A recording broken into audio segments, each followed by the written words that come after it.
Bien-aimés dans le Seigneur, nous vous saluons dans le nom de Jésus. Vous êtes nombreux à nous suivre et nous vous disons merci pour vos soutiens et encouragements. Que le Seigneur vous bénisse. Nous voulons voir encore un nouveau sujet, un nouveau thème que le Seigneur nous a mis à cœur de partager avec vous. Comment faire face à l'oppression de l'esprit de mort? Comment faire face à l'oppression de l'esprit de mort? Nous avons déjà enseigné sur les choses qui attirent l'esprit de mort. Maintenant, nous voulons donc montrer les signaux qui mettent en alerte la présence de l'esprit de mort dans votre vie, dans votre famille, dans ce que vous faites. Et maintenant, comment pouvoir faire face à cette oppression de l'esprit de mort? Je voudrais vous dire une chose, l'esprit de mort a des faiblesses. L'esprit de mort a des faiblesses. Et si vous arrivez à connaître ces faiblesses, et dans ce message, nous allons vous montrer les faiblesses de l'esprit de mort pour vous aider à faire face à l'oppression de la mort. Parce que la mort avant le temps, quand un homme meurt avant son temps, c'est une malédiction. Parce que la parole de Dieu nous dit dans Exode 23, le verset 25, nous allons lire ce texte. Exode 23, le verset 25. Il est dit dans cette parole de l'Ancien Testament, « Vous servirez l'Éternel, votre Dieu, et il bénira votre pain et vos eaux, et j'éloignerai la maladie du milieu de toi. Et il n'y aura dans ton pays ni femme qui avorte, ni femme stérile. Je remplirai le nombre de tes jours. » Dieu dit que dans son alliance avec son peuple, il a prévu de remplir le nombre de jours que chacun de nous doit passer sur la terre. Il y a un nombre d'années que Dieu a prévu pour ses enfants. Malheureusement, ce n'est pas tout le monde qui rentre dans l'accomplissement du nombre de jours que le Seigneur a prévu. Donc, nous voulons, ici, nous ne disons pas que nous voulons vous empêcher de mourir, parce que tôt ou tard, vous allez mourir. Mais c'est de mourir au temps que le Seigneur a choisi pour vous. C'est essentiel et nous voulons donc voir dans ce message les éléments qui montrent que la mort est dans votre vie et comment faire face à l'esprit de mort. Déjà, pour nous introduire, nous allons voir ce que la Bible dit dans Job 33, le verset 22. Job 33, le verset 22. Job 33, le verset 22 nous parle.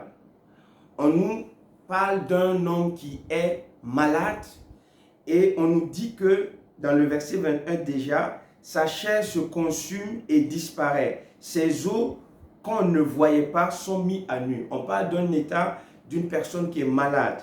Et on nous dit, son âme s'approche de la fosse. La fosse ici, c'est la tombe. Son âme s'approche de la mort. On dit, et sa vie des messagers de mort. Donc, dans ce texte, on nous montre qu'il y a des messagers de mort. Quand la mort s'approche, il y a des éléments qui alertent l'homme. Il y a des éléments qui disent à l'homme, tu vas mourir. Voilà pourquoi, bien des fois, dans certains cas, on nous témoigne que le mort là, il a eu à se comporter de telle ou telle manière, il a dit cette parole, mais on ne savait pas qu'il était en train de parler de sa mort. Donc, il y a des signes qui montrent que dans le comportement, dans les actions de l'homme, les messagers de mort peuvent transmettre des paroles, des informations concernant la personne. Et comme la Bible nous dit que le diable est un imitateur, parce qu'il se déguise en ange de lumière, nous savons que avant que Dieu puisse exécuter une chose, il annonce. Dieu ne fait rien sans l'annoncer. Et le diable aussi ne fait rien sans l'annoncer. L'esprit de mort est un instrument du diable. Et l'esprit de mort, avant de frapper la personne, annonce déjà qu'il va frapper la personne. Parce que le diable est un imitateur de Dieu. Et donc, nous allons essayer de comprendre comment reconnaître la présence de l'esprit de mort dans ma vie. Nous allons essayer de voir les signes qui montrent que vous êtes attaqué par l'esprit de mort. Les signes qui montrent que vous êtes attaqué par l'esprit de mort. Premier signe qui montre qu'un homme est attaqué par l'esprit de mort, ce sont les rêves. Vous allez voir que vous faites des rêves qui montrent la présence de la mort dans ces rêves. Soit vous vous retrouvez dans un cimetière, soit vous voyez quelqu'un qui est mort et vous voyez que vous parlez avec le mort, soit vous vous retrouvez dans des funérailles ou dans une cérémonie de deuil, soit vous allez voir que vous êtes dans un endroit où l'atmosphère est lourde, c'est une atmosphère de deuil, une grande tristesse, où vous voyez souvent que vous pouvez faire un accident et vous voyez que vous êtes mort dans un rêve. Nous allons voir dans Job 33, le verset 15, Job 33, le verset 15, on nous dit là-bas que Dieu parle par des songes, par des visions nocturnes, quand les hommes sont livrés à un profond sommeil, quand ils sont endormis sur leur couche. Mais le diable aussi parle quand les hommes sont livrés à un profond sommeil. Et malheureusement, nous ignorons souvent nous attribuons au diable ce que Dieu fait, souvent nous attribuons à Dieu ce que le diable fait. Regardons dans Job 4. Job 4, le livre de Job est un livre rempli de beaucoup de vérités cachées. Job 4, le verset 13. On nous dit, au moment où les visions de la nuit agitent la pensée, quand les hommes sont livrés à un profond sommeil, je fus saisi de frayeur et d'épouvante, et tous mes os tremblèrent. Un esprit passa près de moi. Tous mes cheveux se hérissèrent. Une figure d'un aspect inconnu était devant mes yeux. Et j'entendis une voix qui murmurait doucement. Donc, la période de la nuit est une période où il y a beaucoup de mouvements des êtres spirituels dans la vie de l'homme. Et on nous montre ici que pendant la nuit, il dit qu'il a eu, c'est Eliphaz qui dit qu'il a eu à rêver. Et dans son rêve, il a vu que un esprit, la Bible ne nous dit pas si c'est un esprit de Dieu ou si c'est un esprit du diable, mais on voit ici le mouvement des êtres spirituels invisibles pendant la nuit. C'est pour dire quoi? C'est pour dire que pendant votre sommeil, vous pouvez rêver et voir des esprits de mort. Vous voyez que vous êtes en contact avec des gens qui sont morts ou des êtres bizarres qui sont véritablement indésirables à la vue. Donc, si vous voyez récurremment ou de façon périodique des rêves qui parlent de la mort ou qui vous mettent en contact avec des êtres morts, cela veut dire que l'esprit de mort vous attaque, l'esprit de mort vous oppresse. Un deuxième élément qui montre l'oppression de l'esprit de mort, ce sont les pensées de mort. Les pensées de mort constituent un film que la personne se fait à l'intérieur de lui-même, dans sa tête, en se disant « je vais mourir », en se disant que bientôt je vais mourir. C'est comme si quelqu'un est en train de le dicter, quelqu'un est en train de lui parler. Et en acceptant ses pensées, au fur et à mesure que cette parole est répétée, par fini, la personne commence à penser qu'elle va mourir. On nous dit dans Genèse 15, le verset 2, de la part du patriarche Abraham, il a dit, je m'en vais sans enfant. Genèse 15, le verset 2, Abraham parle à Dieu et il dit à Dieu, voilà, j'ai fait ta rencontre depuis des années, mais je m'en vais sans enfant. Je vais aller à la mort. Donc, dans le cœur d'Abraham, il avait des pensées liées à la mort. Donc, l'oppression de la mort peut vous communiquer des pensées de mort. Ou vous vous dites, je sais que je vais faire un accident et je vais mourir. Ou vous vous dites, je sens que cette maladie va m'emporter. Donc, l'oppression de la mort, les messagers de mort agissent dans la pensée pour dire à certaines personnes, tu vas mourir, tu vas bientôt mourir. Dans 2 Corinthiens 1, le verset 9, l'apôtre Paul dit qu'ils ont subi en Asie une persécution, une tribulation dans laquelle ils avaient arrêté tout espoir de vie encore. L'apôtre Paul dit, nous avons arrêté que nous allons mourir. Ils avaient pensé qu'ils allaient mourir. Donc les messagers de mort sont des signaux qui annoncent que l'esprit de mort est en train d'attaquer. Et les messagers de mort envoient des pensées de mort.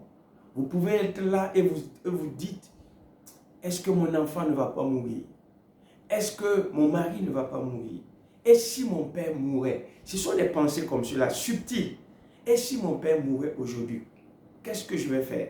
Et si ma femme mourait? Et si mes enfants mouraient? Ce sont des pensées que les messagers de mort communiquent. Ou des pensées de suicide.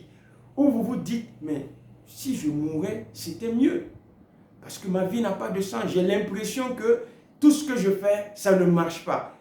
Est-ce que je ne vais pas boire un poison et mourir? Ce sont des pensées subtiles que les messagers de mort envoient, que vous devez rejeter. Il faut rejeter ces pensées de mort. Il faut dire non, je rejette cette pensée. Je ne mourrai pas, je vivrai. Ne vous taisez pas quand vous avez ces pensées impures. Ne vous taisez pas quand l'esprit de mort, les messagers de mort vous annoncent votre mort. Ne vous taisez pas. Si vous taisez, c'est une semence. Et cette semence peut germer, elle peut porter du fruit. Vous devez démolir cette semence. Vous devez dire, je ne mourrai pas, je vivrai. Et c'est comme un marteau que vous envoyez sur cette semence pour l'écraser. Troisième chose qui annonce la présence de la mort, c'est la destruction de biens. La destruction de biens. Dans Job 1, le verset 14, il y a eu une série de destructions des biens de Job qui a montré ou qui a révélé comment l'esprit de mort opère dans la vie de l'homme. Il est dit dans le verset 14, il arriva auprès de Job un messager qui dit, les bœufs labouraient et les ânesses paissaient à côté d'eux, des Sabéens se sont jetés dessus, les ont enlevés et ont passé les serviteurs au fil de l'épée. Nous voyons ici une scène naturelle qui avait une signification ou une cause spirituelle. Derrière ces Sabéens, derrière cette destruction des animaux, cette perte des animaux, il y avait un esprit qui opérait, la mort. La mort opérait à travers ces Sabéens. Vous pouvez lire la suite. Et le verset 16 nous dit, il parlait encore lorsqu'un autre vint et dit, c'est un messager. Il dit, le feu de Dieu est tombé du ciel, a embrasé les brebis et les serviteurs et les a consumés. Vous voyez, à travers cette scène, il y avait l'esprit de mort. il y avait l'esprit de mort. Ce n'était pas la volonté de Dieu. Mais il y avait un esprit qui opérait pour détruire les biens de Job. Vous pouvez être attaqué par l'esprit de mort. Il ne touche pas directement à votre vie, il ne touche pas à votre corps, il ne touche pas à votre santé, mais il touche vos biens. Votre véhicule se gâte, les appareils électroniques se détruisent, ça ne fonctionne pas, ou bien vous allez voir que les choses commencent à se gâter de façon régulière ou de façon continue. Vous voyez que bizarrement, sans explication, il y a comme une harmonie de destruction, de mauvaises nouvelles. Cela veut dire que l'esprit de mort est en train d'agir. Dans 1 Samuel 30, le verset 1 à 2, nous voyons que David a été éprouvé et la Bible nous dit dans 1 Samuel 30, le verset 2, lorsque David arriva le 3e jour à Siclag avec ses gens, les Amalécites avaient fait une invasion dans le Midi et à Siclag. Ils avaient détruit et brûlé Siclag. Et on nous dit, après avoir fait prisonnier les femmes et tous ceux qui s'y trouvaient, petits et grands, ils n'avaient tué personne. Mais ils avaient tout amené et s'étaient remis en route. Nous voyons que derrière ces Amalécites, il y avait l'esprit de mort qui a frappé Siclag et qui a détruit et qui a emporté des biens. L'esprit de mort est un esprit qui a plusieurs manières d'opérer pour paralyser. En réalité, tout ce qui prive l'homme de la vie est lié à la mort. Et donc, vous devez comprendre que ce n'est pas simplement en frappant votre corps et en séparant votre âme de votre corps que la mort agit. Non, la mort peut agir à plusieurs niveaux pour paralyser l'homme de sorte que cette personne, elle ne vit plus. Nous voyons dans l'évangile la femme qui souffrait de la perte de sang. Et la Bible nous dit qu'elle avait dépensé tout son argent. Donc, peut-être que cette femme était très riche et la mort a frappé cette femme avec la maladie, un écoulement de sang. C'est l'image qui montre que la vie était en train de partir parce que la Bible nous dit que la vie de l'âme est dans le sang. Et quand il y a écoulement de sang, il y a perte de la vie. Voilà pourquoi la Bible nous dit qu'elle avait dépensé tout son argent. Elle n'avait pas trouvé la santé auprès des médecins. Donc la mort peut appauvrir, l'esprit de mort peut appauvrir un homme avant de l'achever. L'esprit de mort peut appauvrir un homme avant de l'achever. Nous continuons un autre élément qui montre que vous êtes oppressé par l'esprit de mort, c'est le manque d'amour. L'esprit de mort peut vous priver de l'amour. L'esprit de mort peut vous amener à perdre l'amour. C'est un mode opératoire où vous développez une grande haine, où vous n'avez pas d'amour, vous n'avez aucun ressentiment. L'esprit de mort peut faire que vous allez haïr les gens sans raison. Vous haïssez les gens. Vous allez commencer à haïr votre femme. Vous allez commencer à haïr votre époux, vos enfants, vos frères et vos sœurs sans explication. C'est une activité de l'esprit de mort. C'est une œuvre de l'esprit de mort. Et vous devez comprendre cela. La Bible nous dit dans 1 Jean 3, nous allons lire ce texte. 1 Jean 3, le verset 14 et 15. 1 Jean 3, le verset 14 et 15 nous dit: nous savons que nous sommes passés de la mort à la vie parce que nous aimons les frères. Celui qui n'aime pas demeure dans la mort. Et quiconque hait son frère est un meurtrier. Et vous savez qu'aucun meurtrier n'a la vie éternelle demeurant en lui. Amen. La Bible nous dit que celui qui hait son frère est un meurtrier. Qu'est-ce que cela signifie? Cela veut dire que derrière cette haine, il y a un esprit, la mort, qui veut ôter la vie de son frère. Derrière la haine se trouve l'esprit de mort. C'est ce que la Bible veut nous faire comprendre.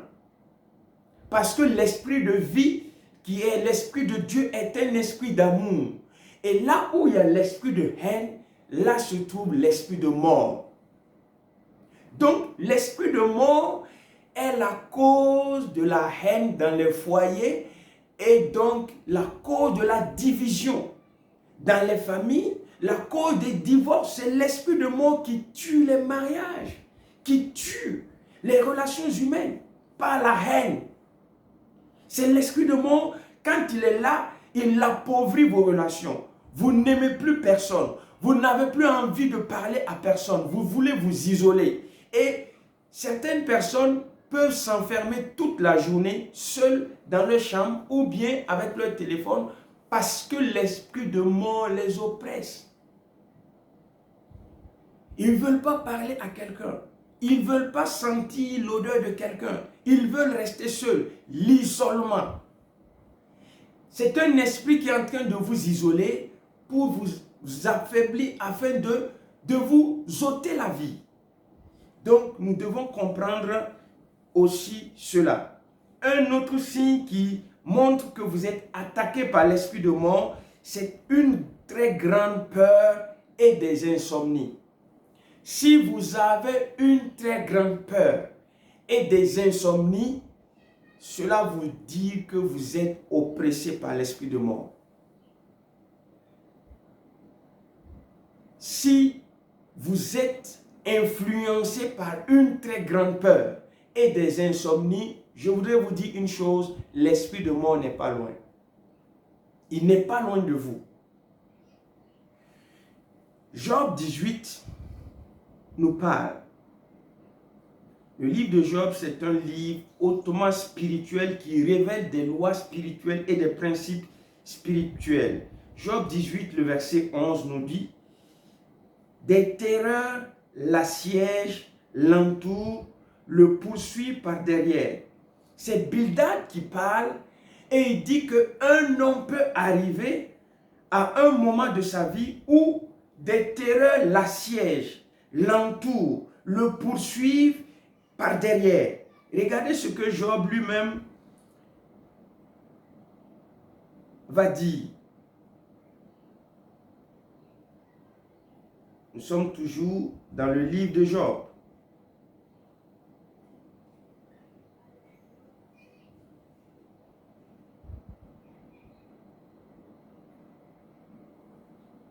Job 30, le verset 15.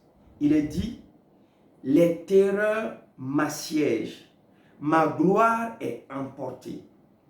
Job dit que des terreurs l'assiègent, une grande peur, une oppression de la mort qui se traduit par une grande peur, une terreur. La terreur, c'est une peur démesurée.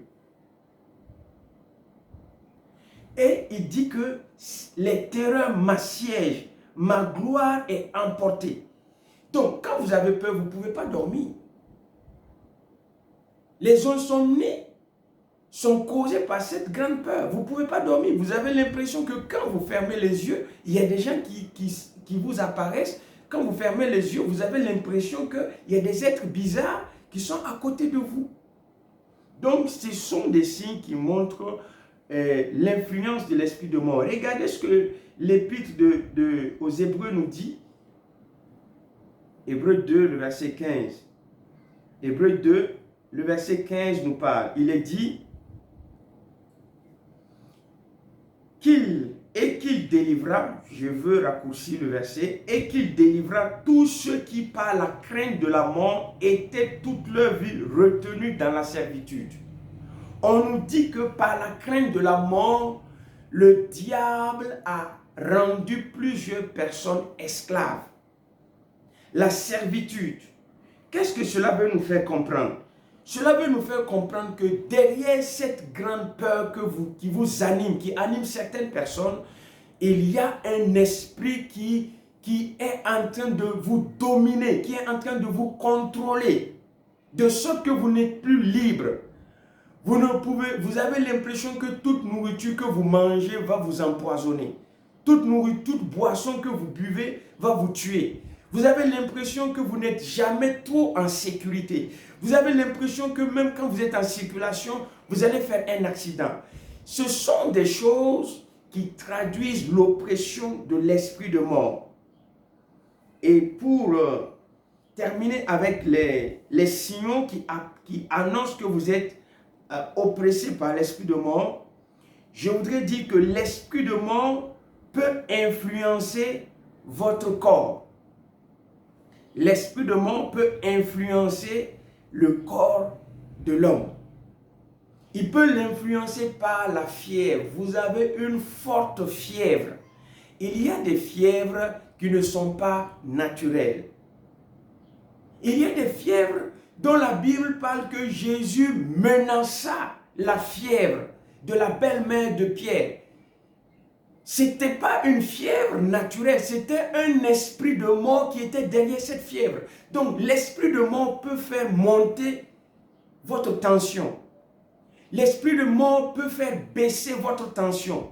L'esprit de mort peut jouer sur les parties de votre corps. L'esprit de mort peut augmenter votre battement cardiaque. L'esprit de mort peut vous donner des maux de pied. L'esprit de mort peut agir dans les membres de votre corps.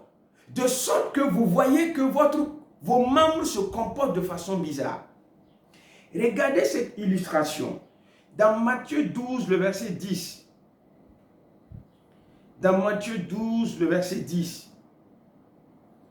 Il est dit dans Matthieu 12, le verset 10, « Et voici, il s'y trouvait un homme qui avait la main sèche. » On voit ici que l'esprit de mort avait frappé la main de cet homme et il n'y avait pas de vie dans sa main.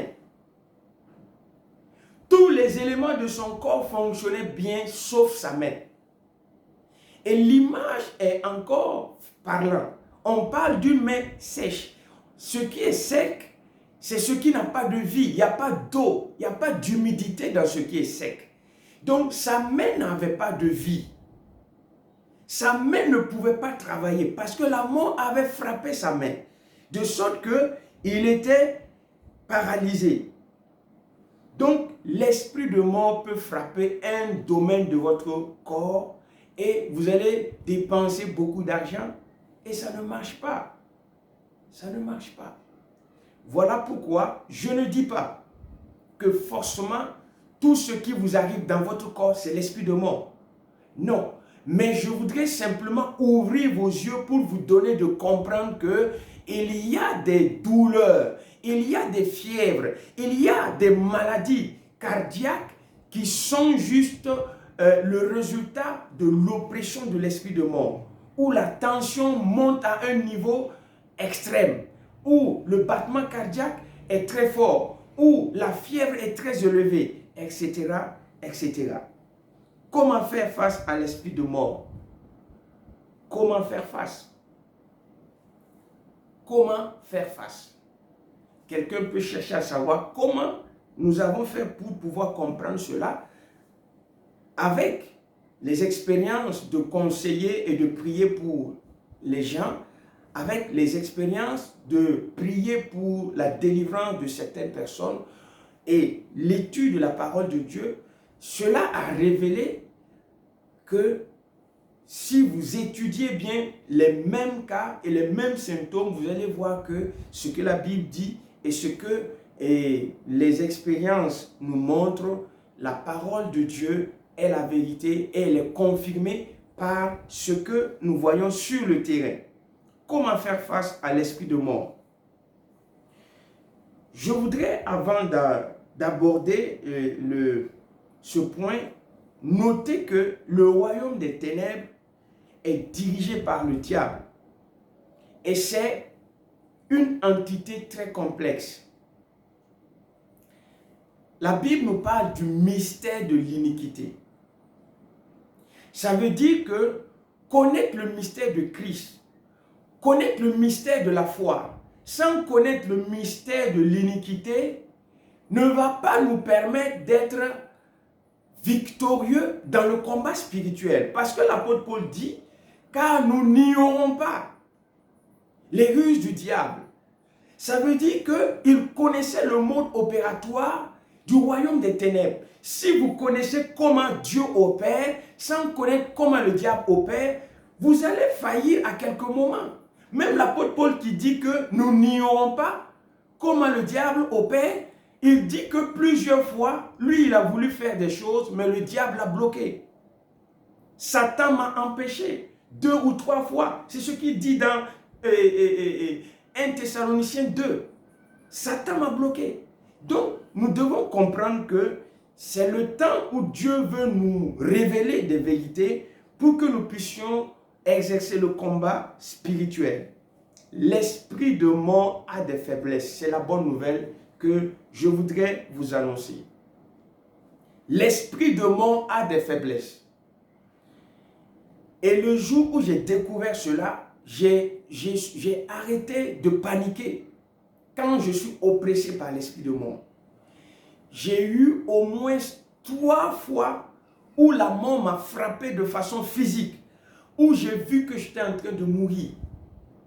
Et la grâce de Dieu m'a délivré.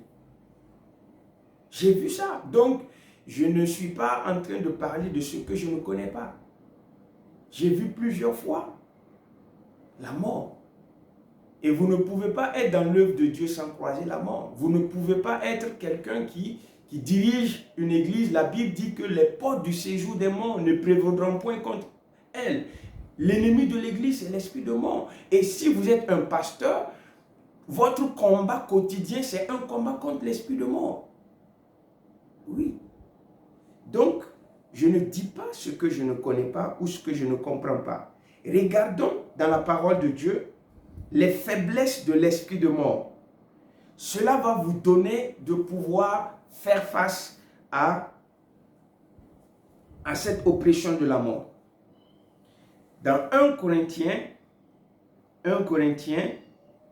15, le verset 55. 1 Corinthiens 15, 55. 1 Corinthiens 15, 55. 1 Corinthiens 15, 55. On nous dit là-bas, ô mort, où est ta victoire? Ô mort, où est ton aiguillon? L'aiguillon de la mort, c'est le péché. Et la puissance du péché, c'est la loi. Mais grâce soit rendue à Dieu qui nous donne la victoire par notre Seigneur Jésus-Christ. Ainsi, mes frères bien-aimés, soyez fermes, inébranlables, travaillant de mieux en mieux à l'œuvre du Seigneur, sachant que votre travail ne sera pas vain dans le Seigneur. Amen. Donc, première vérité, pour faire face à l'esprit de mort, il faut que vous puissiez savoir que c'est seul Jésus peut tenir tête à l'esprit de mort. Seul Jésus-Christ peut tenir tête à l'esprit de mort. Parce que la Bible nous dit clairement que la victoire contre l'esprit de mort vient de Jésus-Christ. La victoire a été acquise par Jésus-Christ. C'est Jésus-Christ qui met fin au pouvoir de la mort. Donc, pour pouvoir vaincre la mort, il faut que vous rentrez en alliance avec Jésus-Christ. Voilà pourquoi si vous n'avez pas encore donné votre vie à Jésus, c'est l'heure, c'est le moment de donner votre vie à Jésus. Il faut que vous puissiez dire, Seigneur Jésus, à partir d'aujourd'hui, je te reçois dans ma vie comme mon Seigneur et mon Sauveur. Et je crois en toi et je crois, Seigneur, que tu es mort et ressuscité pour moi. Merci pour ce que tu me sauves. Amen. Il faut que vous fassiez cette prière et le Seigneur va entrer dans votre vie et il va vous donner la victoire contre la mort. Donc, nous voyons ici que la première faiblesse de l'esprit de mort, c'est la présence de Jésus-Christ. La présence de Jésus-Christ dans un endroit affaiblit l'esprit de mort. Donc, réjouissez-vous là où vous êtes oppressé par l'esprit de mort. Ne vous inquiétez pas si Jésus est là. Ne vous inquiétez pas. Ne vous inquiétez pas. Deuxième chose, on nous dit que l'aiguillon de la mort, c'est le péché. Donc, pour affaiblir l'esprit de mort, il faut retirer le péché. Deuxième solution, c'est de retirer le péché dans notre vie. L'esprit de mort est attiré par la présence du péché. L'esprit de mort est attiré par la présence du péché. L'esprit de mort est attiré par la présence du péché. Pour pouvoir affaiblir l'esprit de mort, il faut retirer le péché. Il faut se repentir du péché. Il faut enlever la haine. Il faut sortir de la division. Il faut sortir de la colère. Il faut sortir de la méchanceté. Il faut se convertir. Il faut arrêter de se détourner de Dieu. C'est la solution. Enlever, se détourner. Comment? La Bible nous dit comment? Dans Hébreux 9, le verset 22, Hébreux 9, Hébreux 9, 22. Hébreux 9. On nous dit, et presque tout, d'après la loi, est purifié avec du sang. Et sans effusion de sang, il n'y a pas de pardon. Amen. Qu'est-ce que cela veut nous expliquer?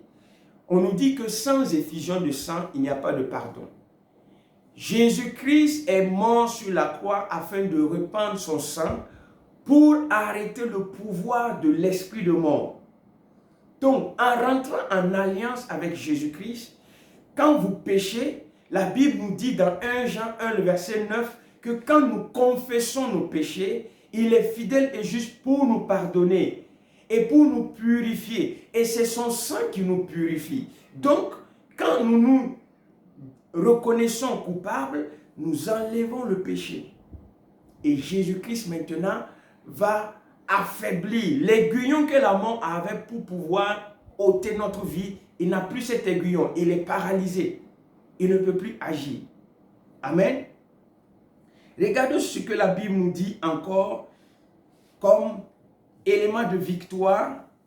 1 Apocalypse 1, le verset 18. Nous sommes en train d'étudier les faiblesses de l'esprit de mort.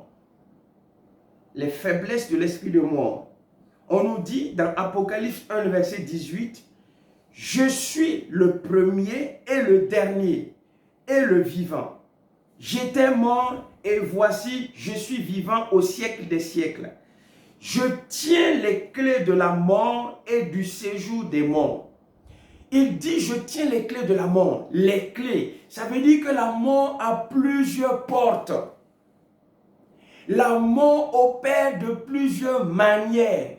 Mais ce n'est pas grave parce que Jésus dit qu'il tient les clés. Ça veut dire que par quelque moyen que la mort va passer pour frapper, Jésus nous donne les clés. Amen. Jésus nous donne les clés. Il dit, je tiens les clés. Donc, quand la mort va ouvrir une porte pour nous atteindre, pour nous frapper, Jésus nous dit, il nous donne la clé de barricader la mort, les œuvres de la mort, la voie de la mort. Amen. Ce n'est pas tout. Regardons ce que la Bible nous dit dans Hébreux 2, le verset 14. Ce sont des passages qui doivent nous rassurer parce que la première victoire contre l'esprit de mort, c'est la foi, l'assurance, la confiance en Dieu. C'est ça la première victoire. Parce que le contraire, c'est la peur, l'angoisse, le stress, la terreur. On nous dit dans Hébreux 2, 14, « Ainsi donc, puisque les enfants participent au sang et à la chair, il y a également participé lui-même, afin que par la mort, il anéantisse celui qui avait la puissance de la mort, c'est-à-dire le diable. » Jésus nous dit qu'il a anéanti celui qui avait le pouvoir de la mort, le diable. Le diable est affaibli par Jésus-Christ. Jésus dit qu'il a anéanti son pouvoir. Cela veut dire qu'aucune personne, Dieu a réparé toutes choses. Donc, personne ne doit mourir avant son temps. La mort prématurée n'est pas la volonté de Dieu. La mort avant son temps, ce n'est pas la volonté de Dieu. Et l'ignorance peut nous faire perdre cet héritage. Sachez une chose, vous ne mourrez pas avant d'accomplir le jour que le Seigneur a prévu pour vous. Amen. Oui. Vous pouvez prendre encore Hébreux 9, 26 à 28. Hébreux 9, 26. Autrement, il aurait fallu qu'il eût souffert plusieurs fois depuis la création du monde, tandis que maintenant, à la fin des siècles, il a paru une seule fois pour abolir le péché par son sacrifice. Donc, Jésus a paru afin d'abolir le péché. Et on nous dit que l'aiguillon de la mort, c'est le péché. Donc, s'il n'y a plus d'aiguillon, le péché, la mort est vaincue. La mort est vaincue. Et on nous dit, et comme il est réservé aux hommes de mourir une seule fois, après quoi vient le jugement. Amen. Donc, le Seigneur a établi pour nous une alliance de victoire contre l'esprit de mort. Et par le sacrifice de Jésus-Christ, nous avons la victoire contre l'esprit de mort. Donc, à chaque fois que vous faites un rêve où vous avez vu la mort, regardez ce que la Bible nous dit dans le texte de Ésaïe 44. Ésaïe 44. Ésaïe 44, le verset 25. J'anéantis les signes des prophètes de mensonges et je proclame insensés les devins. Je fais reculer les sages et je tourne leur science en folie. Je confirme la parole de mon serviteur et j'accomplis ce que prédisent mes envoyés. Amen. Donc, quand vous faites un rêve et vous voyez l'esprit de mort, voici ce que vous devez faire. Vous devez appliquer Ésaïe 44, le verset 25 à 26, en disant que l'Éternel a dit qu'il anéantit les signes des prophètes de mensonges. Tout esprit de mort qui m'annonce ma mort, ta prophétie est anéantie. Ton message est anéanti. Ta prédiction est anéantie. Et l'Éternel accomplit la parole qu'il a annoncée dans son alliance pour moi. Il remplira le nombre d'années qu'il a prévu pour moi. Amen. Oui, vous devez déclarer cela. Si ce sont des pensées de mort qui vous viennent, voici ce que vous devez faire. Vous devez vous remplir de la parole de Dieu. Et vous devez dire, Apocalypse 1, le verset 18 me dit que Jésus-Christ tient les clés de la mort et du séjour des morts. Jésus me donne la victoire, m'a donné la victoire sur l'esprit de mort. Alors je confesse que je ne mourrai pas, je vivrai. Vous devez déclarer cela. Vous ne devez pas fermer la bouche en disant, ah la vie, la mort est en train de me guetter. Non. Vous devez parler. Vous devez parler parce que votre parole va anéantir l'autre parole qui vient de l'esprit de mort. Si vous voyez que ce sont vos biens qui sont détruits, vous devez appliquer le sang de Jésus sur vos biens. Vous devez plaider le sang de Jésus sur votre famille, sur votre travail, sur vos biens. Parce que l'esprit de mort sait que le sang de Jésus parle. La Bible nous dit que le sang de Jésus parle mieux que le sang d'Abel. Le sang de Jésus parle. On nous dit d'abord dans Genèse 4, le verset 10, que le sang d'Abel parle. Le sang d'Abel parle.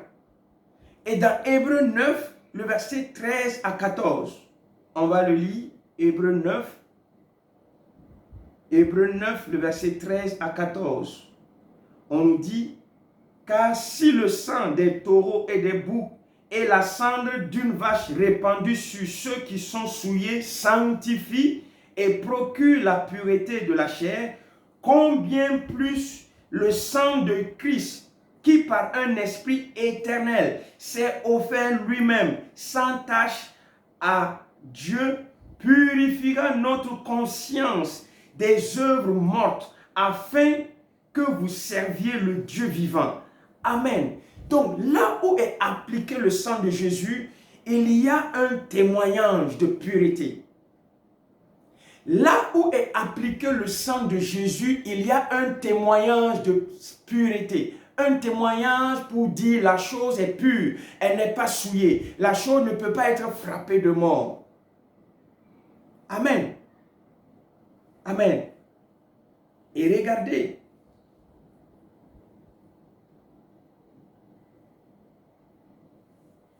Regardez ce que la Bible nous dit. La Bible nous dit dans 1 Corinthiens 11, 25, nous allons pour terminer, 1 Corinthiens 11, 25. 1 Corinthiens 11, 25. 1 Corinthiens 11, 25.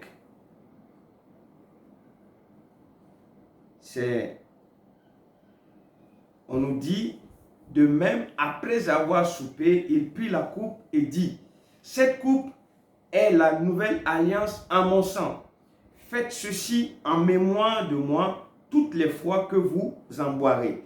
À chaque fois que nous prenons la Sainte Seine, si vous avez donné votre vie à Jésus et vous avez reçu le baptême d'eau, à chaque fois que vous prenez la Sainte Seine, c'est une alliance contre l'esprit de mort.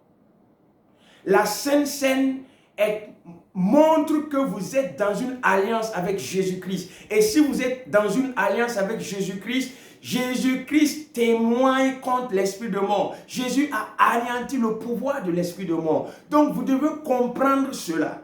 Ce n'est pas un acte traditionnel qui est répété chaque fois. Non, c'est un acte qui a une signification spirituelle. Boire le sang de Jésus-Christ, l'expression boire le sang de Jésus-Christ, c'est pour simplement dire que nous témoignons par ce acte que nous sommes en alliance avec Jésus-Christ. Et si nous sommes en alliance avec Jésus-Christ, la mort prématurée est vaincue. La mort prématurée est vaincue. Et il y a encore un autre texte qui pourrait vous aider contre les agressions de l'esprit de mort. À chaque fois que vous n'arrivez pas à dormir, à chaque fois que vous voyez que vous êtes oppressé par les terreurs de la nuit, voici ce que la Bible nous recommande.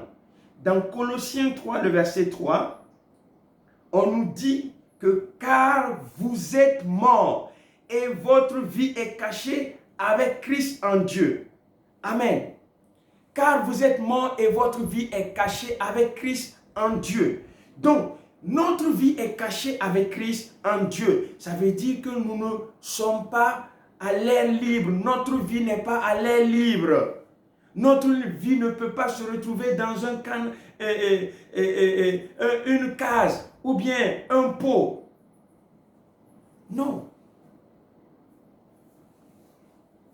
Notre vie est cachée en Christ. Regardez ce que Éphésiens 2 nous dit. Éphésiens 2, le verset 6. Il nous dit, il nous a ressuscités ensemble. Il nous a fait asseoir ensemble dans les lieux célestes en Jésus-Christ.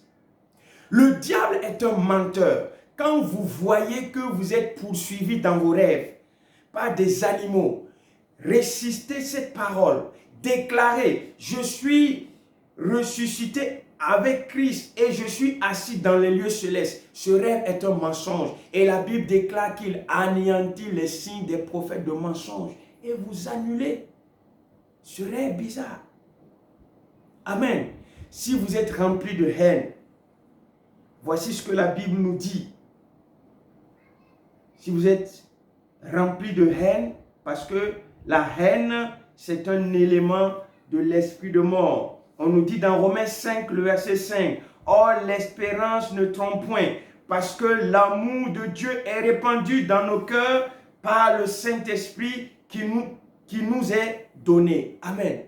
Si vous avez la haine, demandez au Saint-Esprit de répandre dans votre cœur l'amour de Dieu.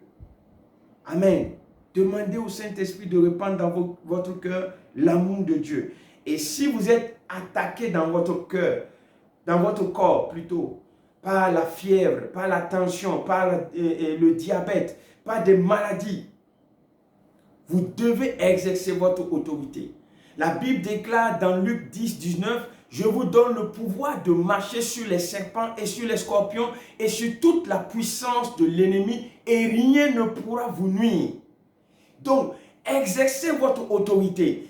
Déclarez, posez votre main sur votre tête. Posez votre main sur la partie qui est sec, qui n'a pas de vie. Sur les membres du corps qui n'ont pas de vie. Et libérez la parole de vie. Déclarez au nom de Jésus, je chasse l'esprit de mort et son opération dans mon corps. Je commande à l'esprit de mort de quitter ma vie, de quitter ma famille, de quitter mon travail. Au nom de Jésus, je te chasse.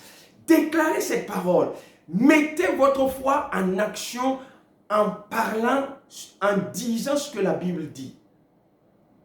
Et vous allez voir un effet dans votre vie. Je crois que la parole que nous avons libérée aujourd'hui va vous aider à avoir la victoire contre l'esprit de mort. L'esprit de mort a pour rôle de vous faire quitter la terre précipitamment sans accomplir la course. La part et l'héritage de tous les enfants de Dieu, c'est d'être rassasié du nombre d'années. Je voudrais dire à quelqu'un, aujourd'hui, si tu n'as pas encore donné ta vie à Jésus-Christ, maintenant c'est l'heure de donner ta vie à Jésus. Et si tu veux le faire, tu vas prier après moi en déclarant, « Seigneur, j'ai entendu ta voix et je reconnais que je suis un pécheur. Je te demande de me pardonner pour tout mon péché. Je te reçois dans mon cœur comme mon Seigneur et mon Sauveur, car je crois que tu es mort et ressuscité à cause de mes péchés. Change mon cœur et donne-moi ton esprit. À partir de maintenant, révèle-toi à moi et donne-moi la victoire contre le péché et l'esprit de mort. Je te remercie, Seigneur, pour ce que tu me donnes la vie et pour ce que tu me conduis dans la vie éternelle. Au nom de Jésus, Amen. Si vous êtes un chrétien, revenez dans l'alliance. Demandez au Seigneur de vous pardonner. Demandez au Seigneur de vous faire grâce. Et demandez au Seigneur de vous libérer de l'esprit de mort. Que le Seigneur vous libère de l'esprit de mort, de l'oppression de la mort. Et qu'il vous donne la victoire contre l'esprit de mort. En tout temps, sachez que vous avez la victoire contre la mort prématurée. La mort prématurée est satanique. Elle vient du diable. Et la Bible nous dit que le diable a été vaincu par Jésus-Christ. Que Dieu vous bénisse. Restez en vie. Marchez par la foi. Et combattez. Et le Seigneur nous donnera la victoire jusqu'au bout. Que Dieu vous bénisse au nom de Jésus. Amen.